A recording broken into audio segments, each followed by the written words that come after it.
Ang programang ito ay rated SPG. Striktong patnubay at gabay ng magulang ang kailangan. Maaaring may masiselang tema, lengguwahe, karahasan, sexual, horror o droga na hindi angkop sa Granddaughter Annalyn Santos, I hereby bequeath to you my residential property with the 2 adjacent lots situated in Mandaue City. Binasa na nga ni attorney ang last will of testament ni Don Pepe. At dito na nga na sinabi ni attorney na ito na kay Annalyn nga mapupunta ang ari-arian ni Don Pepe na nasa Mandaue, Cebu, at ang halaga nito ay 10 million pesos. At inalmahan naman ito ni Moira at sinasabi ni Moira na bakit kay Annalyn daw ipinamana na anak naman daw ito sa labas. At maya-maya nga may kinuha pang papel itong si attorney at ipinakita dito sa kanila at kay Moira na ito ang magpapatunay na ibinigay ni Don Pepe ito bago nga ito nakidnap at naaksidente. Itong resulta ng DNA test results ni Joey na magpapatunay na hindi siya ang tunay na anak at hindi siya tunay na isang tanyag. Kaya walang karapatan si Joey na may makuhang mana mula dito kay Don Pepe at pati nga dito sa kanyang ama na si RJ. At agad napatayo sa kinaupuan nitong si Moira nang ipakita ng attorney na ito ang resulta ng DNA. At nagtataka itong si Moira na kung papaano daw ito napunta sa kanya na nagawa na ngang sunugin ni Moira ang mga ito.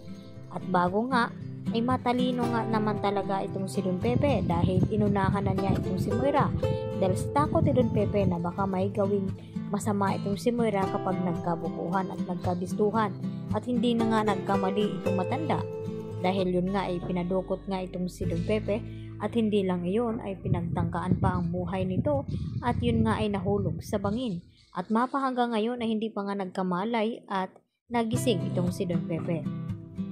At nagulat naman itong si Annalyn sa sinabi ng attorney na ito kung paano na paggawa ng DNA test results itong si Don Pepe.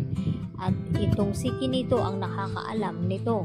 At hindi nagtagal ay dito rin nagulat itong si RJ at itong si Giselle na manluloko nga talaga itong si Moira at pati ang kanyang anak na si Zoe. At wala na nga ang pakialam pa itong si Zoe sa ari-arian daw ng matanda dahil sa nangyari na guilty nga ito sa ginawa ni Zoe na naitulak niya itong matanda ay kulang pa nga iyon upang kabayaran sa kanyang ginawa. Kaya hindi sapat na kukunin niya ang mana na hindi naman dapat sa kanya dahil hindi nga siya ang tunay na tanyag. At dito naman na ibinasa rin ng attorney na ito ang kayamanan na ipinamana dito nga kay Justin at ito nga ang ospital ng Apex.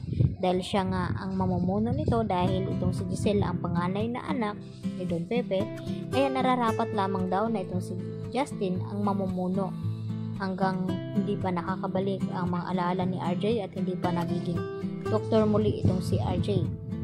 Kaya naman, tinutulan nga din ito ni Moira dahil kahit isang singkong duling ay wala daw makukuha itong kanyang anak. At mapapatunayan na nga ba na itong si Annalyn ay hindi talaga tunay na anak sa labas dahil siya nga ang tunay na anak ni RJ at tunay na apo ni Don Pepe at sila ang tunay na magpipinsan ni Justin at hindi itong si Zoe na hindi nga ito nagpapakita dito nga sa last will and testament na babasahin ng attorney na ito dahil may mabigat pa rin na pinagdadaanan itong si Zoe na hindi niya magawa ng paraan kaya itong si Carlos ang nalalapitan dito ni Zoe dahil siya nga ang tunay na ama at nakakaintindi kay Zoe. At dito na nga nagdududa itong si Lynette at Aling Susan sa mga ikinikilos ni Carlos at ditong si Zoe na kung bakit si Carlos ang tinatawagan ni Zoe. Yan ang ating pakatutukan na taabangan mamaya dito lamang yan sa Abot Kamay na Pangarap.